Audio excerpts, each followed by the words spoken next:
Bismillahirrahmanirrahim. Alhamdulillahirabbil alamin.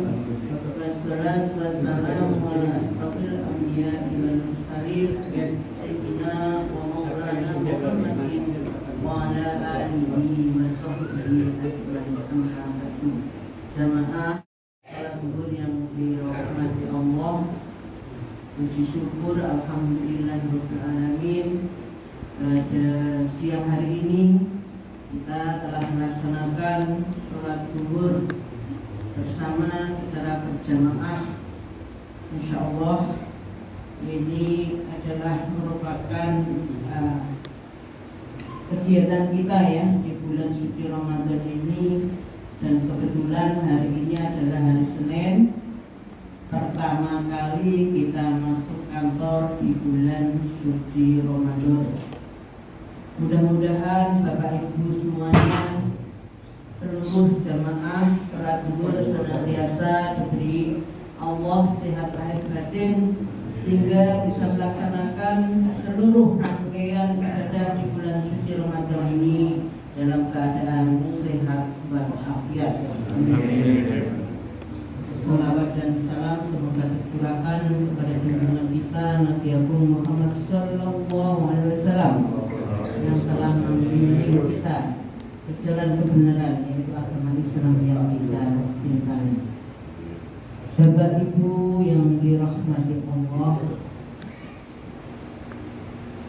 hari ini adalah kultum perdana ya di Masjid Al-Mizan kita ini. Alhamdulillah. Dan kebetulan hari ini yang ketiban sampur adalah saya selaku pimpinan Pengadilan Agama Tulungagung. Alhamdulillah Bapak Ibu sekalian, kita telah melaksanakan puasa ini insyaallah kompak ya, sama-sama dimulai hari Sabtu tanggal 1 Ramadan. Seluruh Indonesia insyaallah sama. Alhamdulillah. Ini semua merupakan berkah bagi kita semua. Bapak Ibu yang dirahmati Allah, sebagaimana kita dengarkan bersama, kita kaji bersama, dasar kita melaksanakan ibadah puasa di bulan suci Ramadan itu adalah surat Al-Baqarah ayat 183 ya. Saya yakin Bapak Ibu semuanya sudah tahu, namun biar lebih pas, biar lebih mantap, supaya kita betul-betul melakukan sesuatu itu ada dasar, kita sebutkan lagi ya. A'udzubillahi minasyaitonirrajim. Bismillahirrahmanirrahim. Ya ayyuhalladzina amanu kutiba alaikumusyamu kama kutiba alal ladzina min qablikum la'allakum tattaqun. Jadi dasar utamanya adalah surat Al-Baqarah 183. Jadi di sini yang diberitakan adalah orang-orang yang beriman, bukan orang yang Islam saja, tapi yang iman, yang meyakini bahwa betul-betul puasa ini adalah merupakan kewajiban kita. Dan kewajiban puasa ini tidak hanya diwajibkan kepada kita umat Muhammad Sallallahu Alaihi Wasallam, tetapi kewajiban puasa ini adalah diwajibkan terhadap umat-umat sebelum kamu, artinya sebelum umat Muhammad Sallallahu Alaihi Wasallam. Pertanyaan besarnya adalah agar dengan puasa ini la'allakum tattaqun, kamu menjadi takwa.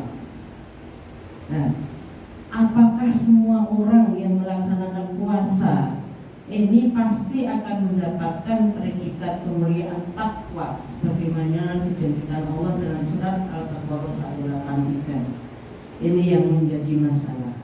Para ahli yang mengatakan bahwa la'allakum itu adalah perlu kesungguhan, perlu usaha yang sungguh-sungguh, yang benar-benar.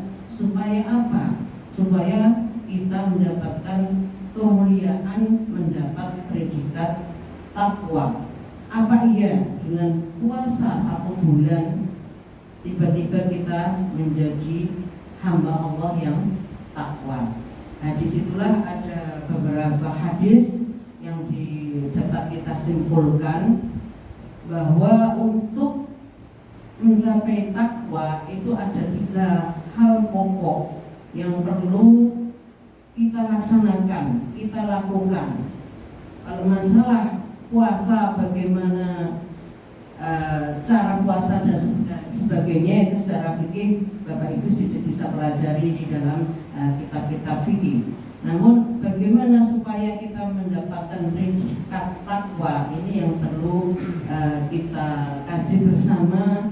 Mudah-mudahan puasa yang kita lakukan nantinya betul-betul mewarnai diri kita dan mengangkat diri kita menjadi hamba Allah yang mulia, yaitu hamba Allah yang takwa.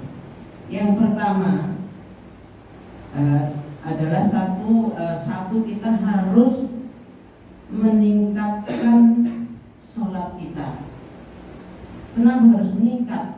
Saya yakin kita semua selaku umat Islam ya, itu namanya sholat itu wajib ya, 5 hari 1 hari 5 kali itu wajib sholat, mulai zuhur, asar, maghrib, isya, subuh itu wajib.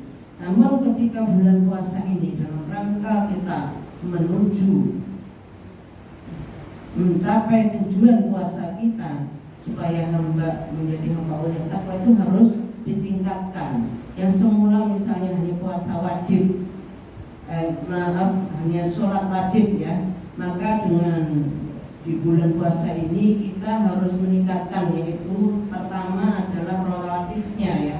Relatif itu ada yang mengiringi sholat waktu, itu ada yang sebelum, ada yang setelah sholat wajib. Misalnya zuhur 4 rakaat sebelum dan 2 rakaat setelah, kemudian maghrib setelah 2 rakaat setelah maghrib, kemudian isya sebelum dan setelah, subuh sebelum, asar itu ada sholat yang sunnah yang berdampingan dengan sholat asar, yaitu ada 4 rakaat boleh 2 rakaat. Di situ ada sholat mutlak yang sebelum asar itu. Jadi itu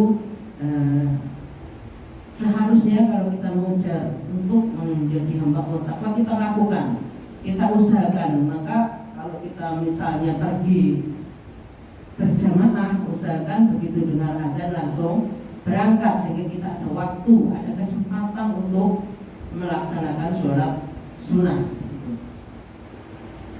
Di samping sholat rawatib, kita juga ada qiyamul lail ya, sholat malam, sholat tarawih yang biasanya diakhiri dengan witir. Kemudian malamnya kita bisa sholat tahajud, sholat tobat dan lain-lain.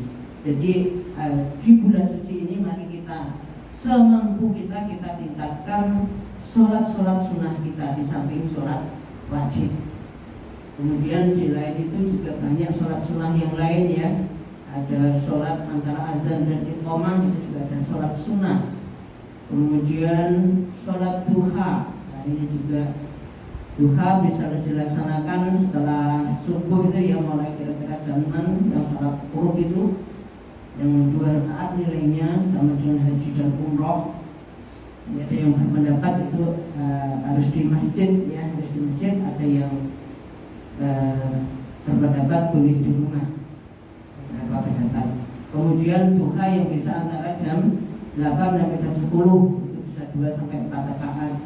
Kemudian duha juga ada yang bisa dilaksanakan antara jam 10 sampai dengan menjelang zuhur. Nah itu biasanya 2 sampai 8 rakaat yang mungkin nilainya akan berbeda-beda. Nah, di situ. Jadi sholat sunnah itu banyak sekali, di samping sholat sunnah yang ada yang kita sebutkan tadi, masih banyak lagi sholat sunnah yang lain. Di bulan suci ini marilah kita semampu kita tingkatkan ibadah sholat kita. Kemudian yang kedua yang kita harus usaha untuk melaksanakannya adalah kita senantiasa berinteraksi dengan Al-Quran. Bentuk interaksinya apa? Nah, itu terserah kita sebagaimana yang kita lakukan di hari-hari biasa. Kita 1 juz 1 minggu, itu program kita di kantor ya. Tetapi di luar itu monggo Bapak Ibu sekalian barangkali masih bisa menyempatkan waktunya, misalnya habis sahur atau mungkin setelah jamaah subuh. Kita target 1 hari minimal 1 juz. Insya Allah kita usaha punya target 1 bulan kita minimal bisa menghafalkan Al-Quran. Di samping kita hafal Al-Quran yang ada di kantor. Ini adalah kesempatan karena kita belum tentu di bulan Ramadan yang akan datang kita bisa bertemu lagi. Untuk itu marilah kita usahakan semampu kita. Bisa saja juga kita mungkin tadabbur ya, memahami, mendalami isi Al-Quran. Ini juga namanya interaksi dengan Al-Quran. Mengikuti majelis taklim seperti ini misalnya dan sebagainya, itu juga mungkin salah satu bentuk bagaimana kita berinteraksi dengan Al-Quran. Yang jelas karena ini adalah juga bulan turunnya Al-Quran, maka kita harus berusaha semaksimal mungkin untuk senantiasa berinteraksi dengan Al-Quran. Kemudian yang ketiga adalah kita harus memperbanyak infak, sedekah. Untuk itu kepada semuanya ya, mungkin kita jauh hari ya, mungkin sebelum puasa sudah mempersiapkan ya. Ini adalah harta atau rezeki yang sebagian saya persiapkan untuk bulan suci Ramadan. Monggo setiap hari, boleh pagi, boleh siang, kita infak itu kan bebas ya, mau kepada siapa, mau di mana. Yang jelas di bulan suci Ramadan ini pahalanya akan dilipat gandakan oleh Allah Subhanahu wa taala. Nabi kita Rasulullah SAW adalah orang yang sangat roman, orang yang sangat banyak bersedekah, apalagi di bulan suci Ramadan. Beliau betul-betul memanfaatkan momentum bulan Ramadan ini, memberi contoh kepada kita semua untuk memperbanyak sedekah atau infak. Nah, disinilah Bapak Ibu sekalian, bahkan kita pernah mendengar hadis ya, yang intinya bahwa setiap orang yang memberikan buka bagi orang yang berpuasa, meskipun hanya sebutir kurma, Allah akan memberikan pahala orang yang puasa itu kepada yang bersedekah tanpa mengurangi sedikit pun. Itu hanya sebiji kurma, belum ibadah atau infak yang bentuk yang lain. Itu baru sehari, mungkin bisa 2-3 hari, 1 bulan di program. Itu lebih baik, mungkin hari ini kurma, hari besok bisa jadi kue atau nasi atau yang lain. Monggo, itu Bapak Ibu sekalian, ini adalah bulan yang betul-betul penuh rahmat, penuh berkah. Makanya itu marilah kita perbanyak ya, kita perbanyak yang bisa kita lakukan, utamanya 3 hal tersebut. Dan tentunya semua kita lakukan harus dengan niat yang lillah, karena Allah, bukan karena siapapun ataupun karena riak dan sebagainya. Yang jelas kita dalam rangka menuju hamba Allah yang takwa. Dan satu hal lagi yang Bapak Ibu perlu amalkan, meskipun ini kecil tapi nilainya besar, karena di dalam bulan suci Ramadan ini ada 1 malam yang nilainya lebih daripada 1000 bulan, yaitu malam Lailatul Qadar. Mudah-mudahan kita semuanya nantinya bisa mendapatkan malam tersebut. Amin. Dan ada satu doa yang ditanyakan oleh Sayyidah Aisyah kepada Rasulullah, yang intinya bahwa ya Rasulullah, amalan apa agar aku bisa bertemu dengan Lailatul Qadar. Nah, di situ ada satu doa yang harus kita baca sejak awal Ramadan, yaitu setelah sholat, setelah malam ya, malam itu di atas, banyak yang menafsirkan di atas setelah kita sholat tarawih ya, setelah sholat witir. Nah, di situ yaitu doa bacaannya Bismillahirrahmanirrahim, Allahumma innaka afuwwun karim tuhibbul afwa fa'fu anna ya karim. Itu yang dibaca. Bahkan ketika kita misalnya pas mendapatkan Lailatul Qadar pun, doa itu sebaiknya dibaca terus. Jadi kita memang mohon ampunan kepada Allah Subhanahu wa Ta'ala. Saya kira itu Bapak Ibu sekalian yang bisa saya sampaikan. Kalau benar itu adalah dari saya, dan kalau saya salah adalah kalau benar itu dari Allah Subhanahu wa Ta'ala, dan kalau salah adalah karena diri saya. Ada kurang lebihnya mohon maaf. Dan sebelum saya akhiri, mari kita tutup doa bersama. Bismillahirrahmanirrahim. Subhanallahumma wa bihamdika la ilaha illa anta astaghfiruka wa atubu ilaik. Akhirnya kurang lebih mohon maaf. Saya akhiri dengan taufiq hidayah. Assalamualaikum warahmatullahi wabarakatuh. Waalaikumsalam.